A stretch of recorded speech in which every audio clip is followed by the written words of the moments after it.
Henri Kalimassi m'a rejoint sur ce plateau, il est notable de la province du Maniema. C'est sous cette casquette qu'il intervient aujourd'hui pour ce dossier du soir. Bonsoir et bienvenue. Bonsoir, M. Christopher. D'entrée des jeux, j'aimerais un peu avoir des nouvelles de vos analyses politiques parce que ça faisait longtemps. Là, en ce moment, avec, si on peut se permettre d'appeler ça crise, je suivais un élément récemment, on dit que l'UDPS annonce une grande marche. Oui, certainement.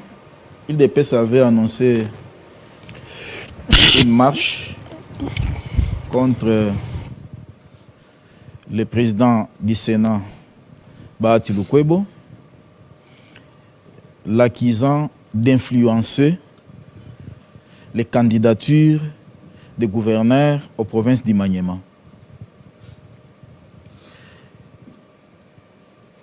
Il se pourrait. C'était une démarche voulue par le gouverneur intérimaire qui est fils maison de l'UDPS. Parce que pour lui, il fallait que sa candidature soit maintenue à la place de la candidature de M. Kishabongo Kindanda. J'aimerais, pardon, sans vous interrompre, être sûr d'une chose. Comment l'on est arrivé à désigner les tickets de l'Union sacrée dans chacune des provinces? Parce qu'à la fin du communiqué, il n'y avait que la signature du professeur Modeste Bahati Lukwebo seul. Est-ce qu'il a eu à contacter les autres partis, UDPS, Premier ministre, président de l'Assemblée nationale ou quoi que ce soit, ou bien il s'est mis sur sa table et a commencé à aligner ses noms tout seul? Écoutez, l'Union sacrée, c'est une structure bien organisée, chapeautée par le président de la République, Félix Antoine Tshisekedi Tshilombo, dont il a délégué les pouvoirs par le président du Sénat qui est Bahati Lukwebo, accompagné du président de l'Assemblée nationale, du Premier ministre, du secrétaire général de l'UDPS, M. Kabouya, et tant d'autres. Donc, il ne faudrait pas que les gens puissent continuellement commencer à indexer seul M. Bahati Lukwebo. Tout ce qu'il fait, c'est une synergie de travail par rapport à tous ces responsables des partis politiques qui sont dans l'Union sacrée, dont, entre guillemets, lui, le président du Sénat, est supposé être coordonnateur. C'est dans ce cadre-là, après un grand travail abattu par l'ensemble de tous, qu'il a pu signer la lettre ou le document final de tous les candidats gouverneurs. Donc vous êtes en train de me dire sacrée. en quelque sorte qu'ils ont travaillé tous ensemble, ils ont travaillé avec MLC, avec Ensemble, avec UDPS, puis UDPS dans la province du Maniema, pour ce cas de figure, dit que non, voilà, le travail qu'on avait effectué, on n'est plus d'accord avec ça. C'est pourquoi vous constaterez qu'il n'y a pas de contradiction. Est-ce que c'est ça le cas? Il n'y a pas de contradiction partout. Il n'y a même pas les gens des différents partis qui fustigent cette liste. Seulement au niveau du Maniema, parce que l'intérimaire qui est là est de l'UDPS. Mais il oublie que dans cette liste des candidats gouverneurs, l'UDPS est en tête avec 5 gouverneurs, suivi de l'ensemble de Moïse Katumbi. Alors, M. Idrissa n'a pas indexé M. Bahati Lukwebo, qui n'est qu'un instrument qu'on a mis en place pour faire tourner cette structure dénommée l'Union sacrée. Il n'a qu'à s'apprendre à son parti politique. Parce que si l'UDPS voulait que M. Idrissa puisse diriger la province du Maniema, il n'allait pas s'étaler à choisir d'autres provinces tout en abandonnant Maniema. Ils allaient peut-être dans les 5 provinces choisies par l'UDPS ajouter aussi la province du Maniema pour faire partie. Remplacer donc. Voilà. Donc, l'UDPS ne pouvait pas tout prendre, raison pour laquelle l'UDPS a concédé la province du Maniema à un autre regroupement politique dont M. Kishabongo Kindanda fait partie. Est-ce que la province du Maniema a quelque chose de particulier qui pourrait justifier que l'on se dispute sa gouvernance? La province du Maniema, c'est comme toutes les autres provinces de la République démocratique du Congo. Et la politique du chef de l'État est la même. C'est le chef de l'État, dans sa politique, pour combler les vides, partout où on a eu à déchoir les gouverneurs, il est en train de vouloir organiser ces élections pour remplacer ceux qui étaient partis avec les nouveaux gouverneurs en fait de respecter la Constitution.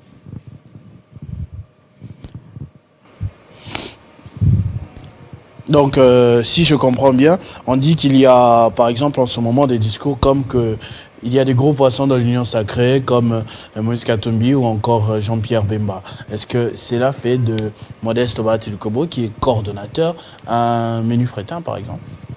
Bon, je ne voudrais pas entrer dans ces polémiques, tout en sachant que, présentement là, ce qui compte dans une structure, c'est l'effort de force que chaque parti apporte dans la structure dénommée Union sacrée.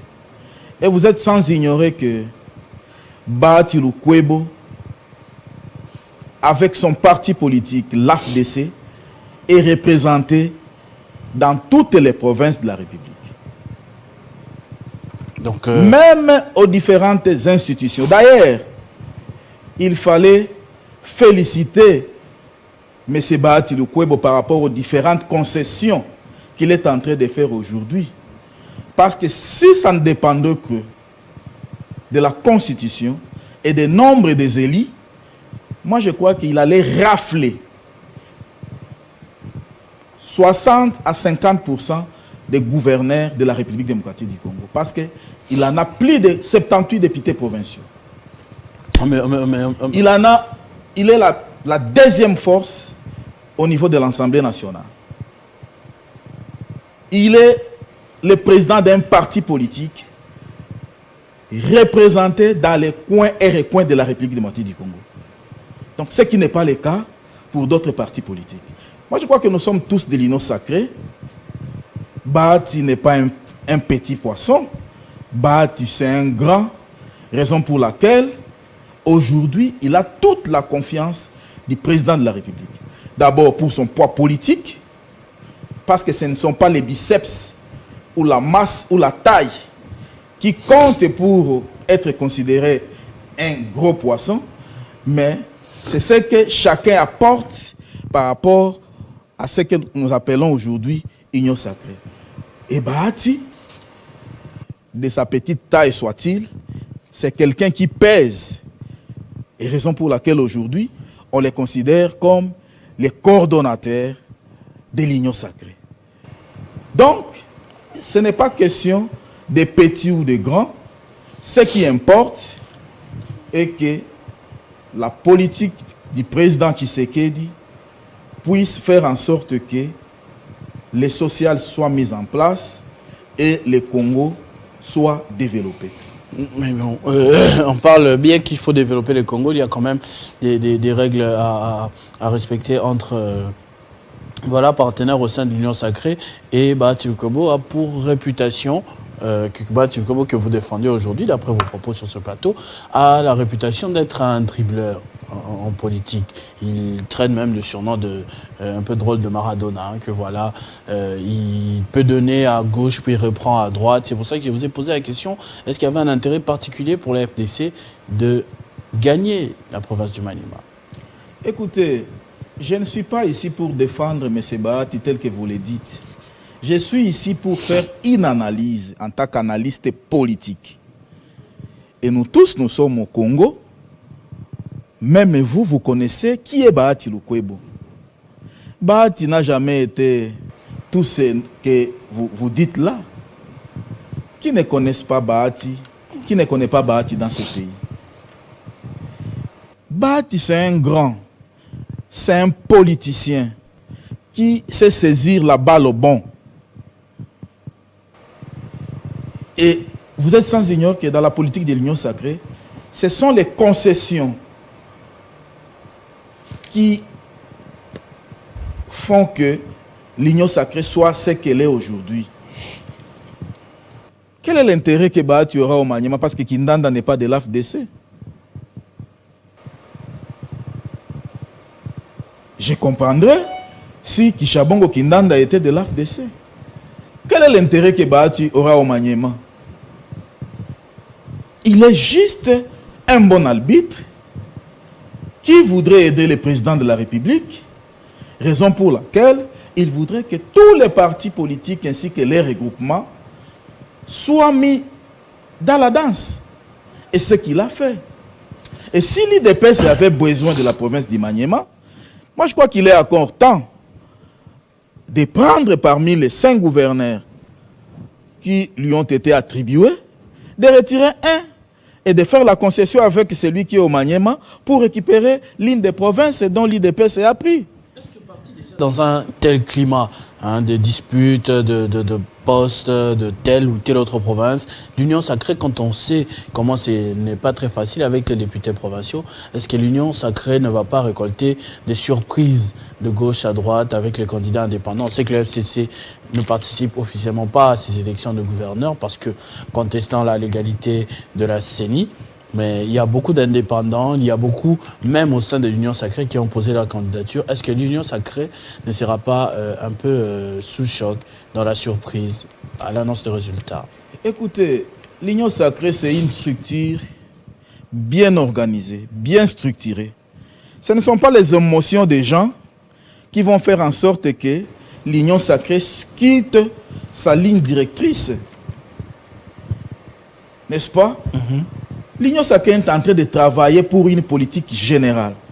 Ce n'est pas parce que M. Idrissa veut coûte que coûte devenir gouverneur ou les indépendants qui n'ont pas d'appui politique que l'Union sacrée va céder à ses émotions.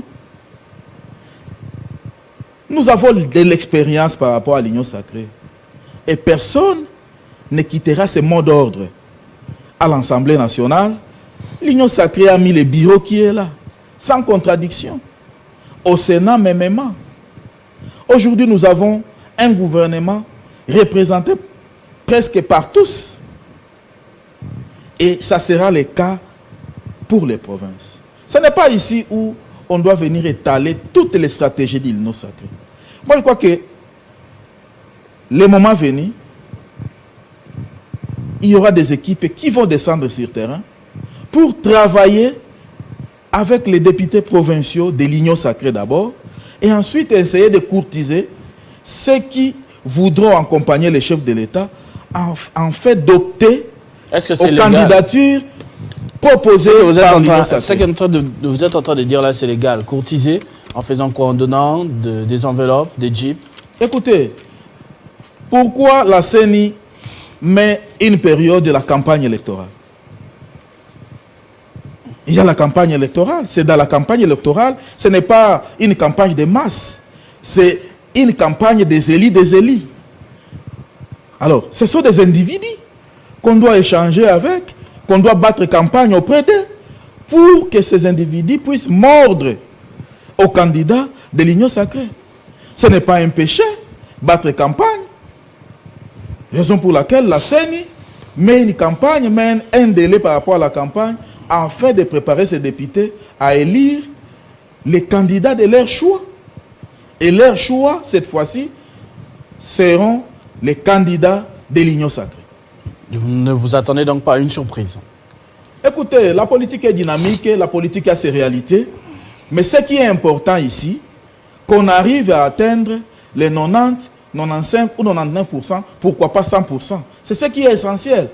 Mais il peut y avoir des surprises. Ce sont ces surprises-là qui font en sorte que l'Union sacrée puisse mettre des stratégies pour le moment.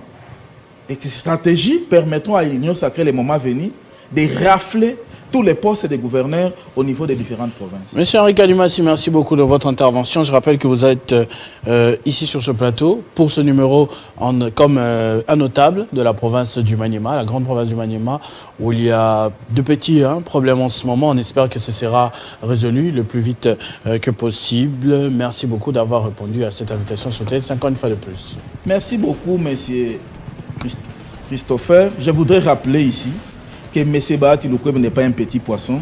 C'est un grand leader. C'est un Monsieur grand Bahati poisson. que vous ne défendez pas.